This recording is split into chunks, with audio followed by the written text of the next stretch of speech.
To game number 4. I mean, here we go. Is there anything you're hoping to see these players do differently? Here's one thing in particular I'd love to see just from a pure entertainment casting standpoint. Let me know in the chat and, of course, on Twitter using fallskirmish as the hashtag if you'd like to see it as well. Tilted towers. We've seen one team drop there every single game. I want some confidence. I want some tilted fights. We know it's Aiden's towers or Nick's towers on the North American side. Europe, who's going to claim those towers today? I would love to see some tilted towers fights if we get it.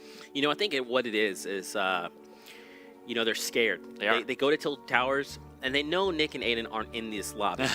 But I think there's maybe this, like, fear. It's like, maybe if we go there, are they just going to show up? Am I going to open a door and Aiden's just there? It's like a mini-boss fight. Exactly. It's probably what it is. And it's, you know, flexing his traps, and next thing you know, you have no shields. It's like... interesting stuff. That's a good point. For sure. Maybe that does happen. You know, anything can happen. We have a cube that melted in the lake that made it bouncy. And Nick can appear in Tilted Towers any day. It really could happen. Absolutely. I mean, he just shows up with all his muscles, and he's like, hey, how's it going? Oh, my gosh. We just saw the clingers go out. Okay. Oh, beautiful. And I love what we saw right there from the Reaper skin is the ability to use right-hand advantage. And that's something that's not talked about enough in competitive Fortnite. It's a third-person game, which is brilliant. Gives you a wide-angle view and means you have a slight advantage when you're fighting to your right side than you do fighting to your left. Some players can use that to peek, can use that to hold an advantage, and you can really see the entire opponent in entirety without them seeing any of you or maybe just your arm. It's a beautiful, beautiful power play and something that we don't see it happen enough, I don't think, or talked about enough here at the commentary level. There you go. So if you're looking to level up your gameplay, take advice from Fallout, learn to utilize the right side of the screen. Because he's absolutely right. You get so much advantage out of that. But look at this, point-blank fights. Oh, Fnatic Power finds himself an elimination there on the Vitality adds, but immediately Yoshi from Solary is here and cracks back with an SMG. From this young man, he has been such a phenomenal performer. Played at PAX West, did not qualify, unfortunately, but I think we're going to see big things out of him. And here's that third party from Solary with such aggression, such speed, and agility. They take that 2 versus 1 third party, and they come out on top. Elimination and Salty Springs as a result. It's right back over to Pleasant Park. Solary MZQ goes down. It was Windwalker here who takes him down and confirms the elimination there. So now it's Airwalks here as well. And it looks like they're just going to own Pleasant Park. There's one more player. Remember, this spectator client gives us more information. So whenever you're looking at the top right, you can see all the players within the vicinity. So we can very clearly see it was Lothar who's up front there. And unfortunately, he is taken down. Here we go. Interesting engagement. One-on-one. Windwalker's ready for it. The build-off is about to ensue. Windwalker does have height advantage. He's going to tag him up for about 60 HP right there. Well played from Windwalker as the battle of the walks or the walkers. Currently Windwalker on top. Everyone is trying to commit and say, I am the better wind user of some kind. Air, wind, all sorts of elements at play here. And Windwalker now loses his advantage. And how much HP does Airwalks have? 10 HP, and he comes out on top in that engagement. Well played. Probably Opsot too. I mean, they're up in the sky. It's a pretty tough shot to make. So, but Dav goes down to Ollie Gamers. He's going to look to secure the elimination. There you go. Played from him, his teammate, Mr. Kororo, who we were very impressed by in game number 2. He's going to come out with the elimination as well. So 2 separate 1 versus 1 fights, and it comes out. It works out for them. Meanwhile, big fight ensuing. It's Marwana and his teammate against Ghost. Ghost is tagged up here in this one. Skyte's going to get tagged up as well. So a good position. Once again, we talked about the advantage that they had. Now it's even greater. And Clyde's going to pick up 1. He's going to die to fall damage. Oh my goodness. And he gets knocked to fall damage. So knocked down right now. Oh gosh. It looks like he'll be able to get the revive. He should be okay. He's like, look, I'm going to pick up this loot before I come and get you. I love you, but I'm going to... He's trying to open the door. He can't open the door because his teammate... There you go. All right, go inside. It's okay. Up. And you're right. That's what he did. But I mean, he has all the information he needs. He knows one's knocked. He needs to play a little more aggressive there, in my opinion. But of course, easier said than done. From my purview, a lot more at stake here for him. He gets taken out. Ooh, and he goes down there. I mean, Marwana playing it really well there. Look at that. Now his teammate Inclide's up as well. They just heal, top off, collect loot, and how good of a position they were in. Now, big fight going on over here. Rocket launcher in the hands of Mitro. Mitro, he's been a performer and a blast to watch so far. Nice building as well. And he's going to get high ground. Well played from Mitro. Close to losing that high ground, though, but he maintains. Misses that first shot, trying to connect here. Looks like one teammate is down low side. Mitro gets tagged up, pretty weak here. He's still building up higher and higher into the sky now. Goes Mitro. He says, I'm out of here. Rift to go. Is someone else going to grab that? No, he's out.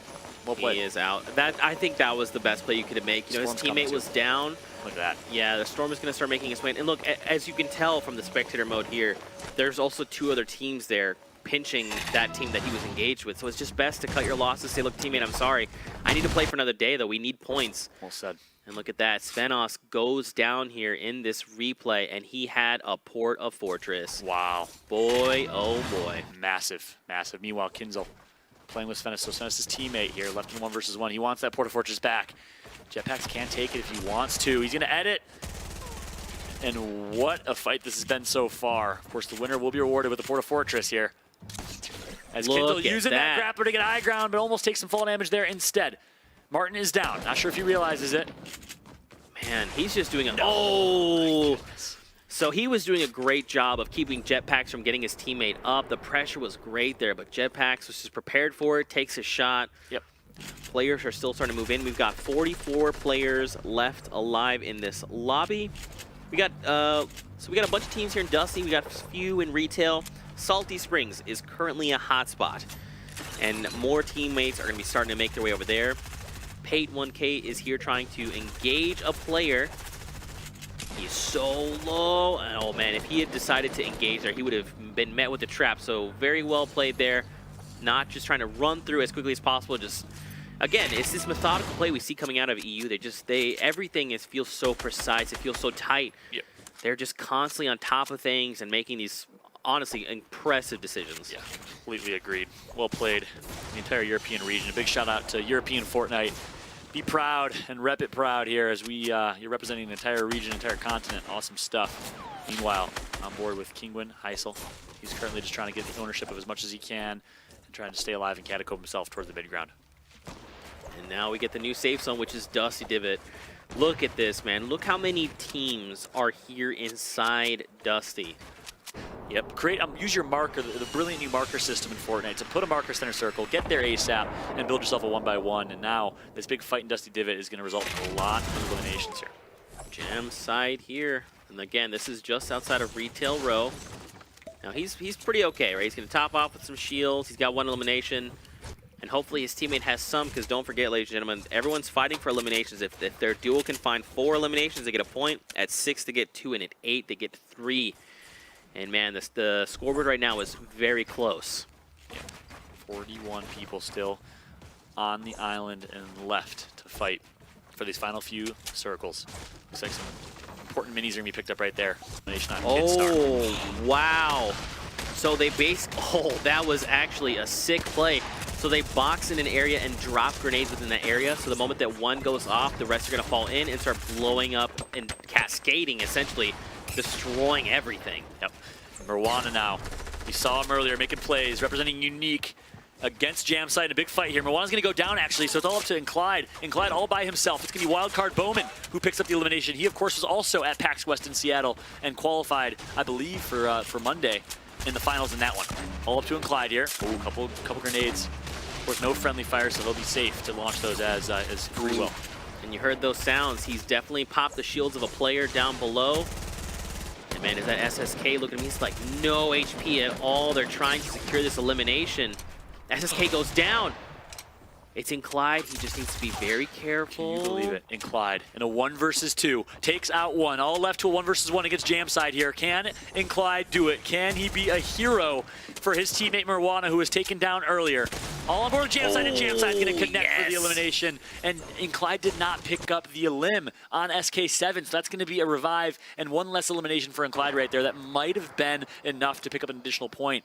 They need to get safe as quickly as possible. But now these players just play Gatekeeper. Yeah, and can you believe that? Bowman and Beehive's able to rotate all the way to center circle without taking much damage at all.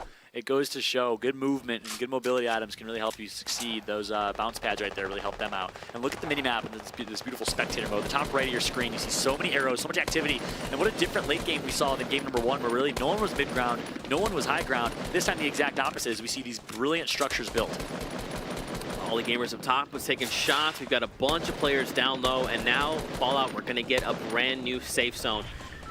I didn't want to say it, but basically I was gonna say I hope it doesn't move outside the current zone and be safe here. It's like, no, I actually have to reassess what's going on. We have to make our way to this new safe zone. with 30 seconds left to get wildcard alpha with like 3 HP. Unbelievable. Strike the pose, wildcard. That would imagine in the middle of all that. Just, as you can see from this view here, I mean, look at this. Everyone is literally scrambling. They're building on top of each other. They're cutting each other off. They're changing elevations. I mean, look, Vic is trying to join in on this fight. He sees a player there engaged with another.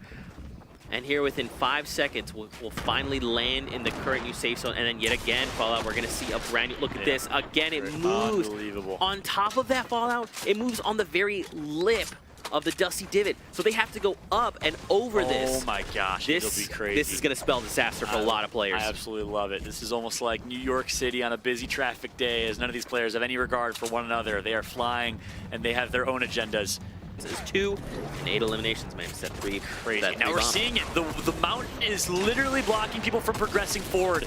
And there you have it. Another nice flank to come through from the Vic. The Vic is still alive, and he finally gets eliminated. All down to 15 people. We were just at 18 just a minute ago. Make that 14. Trap plays are coming in. These players are clutching up when it matters the most. On board with Beehive. And look at Miz sitting top circle, the early rotation, and a shockwave grenade's going to come through, but he's in a great spot to be able to stay alive and value his life here.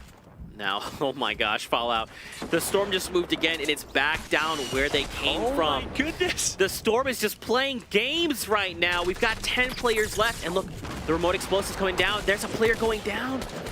This is coming down to the wire. 9 players left. There goes Taboo, takes down DK. Yep. And Hunter. A minigun with 800 rounds of ammunition with Miz and a rocket launcher. He has high ground. He has a minigun. We don't see this end game loadout very often, and Miz is making it work brilliantly. Oh no. That was so close. He almost fell down. It's okay though. Dude, honestly, I feel like he just needs to start firing straight down. Fire all your rockets. Just force people to use mats, force them to change elevation. I love this. He's making them run out of mats here. And save the rockets for late game on the rotation where you can catch people off guard. Or for that, no, not enough. Close. He was almost able to thread the needle there. Yeah, and that's one thing. People think the rockets are very easy to use. There's an element of skill with the rockets that people don't realize. A lot of people use them and just launch it at cover. You want to hit the sides of cover to get eliminations with the rockets. Be patient with them instead. It's a waste of a rocket if you just throw it at cover and break cover, because someone's just going to rebuild right after that. Like that. Taboo goes down, and yet again, M11 is just up top with his teammate. They're firing down. They need to do something.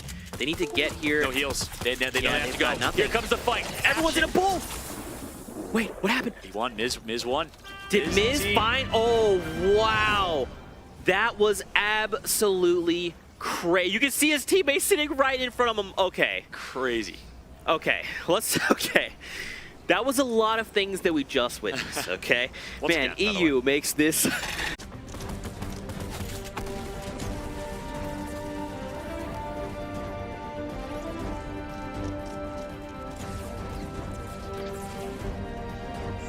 Standings and see where things currently are at. Man, keep in mind, top 10 gets paid out for this week and this format. Still in first place are none other than Kinstar and Hunter. Right behind them, Masta and Kaz with 14 points. Jamside and SK7 with 11 immediately following. But after long, again, with these alliteration things. Words. But man, they're just titans, you know, and they are getting points based on elimination. So the cool thing about Hold the Throne is that it lends itself to 2 different types of play styles. We see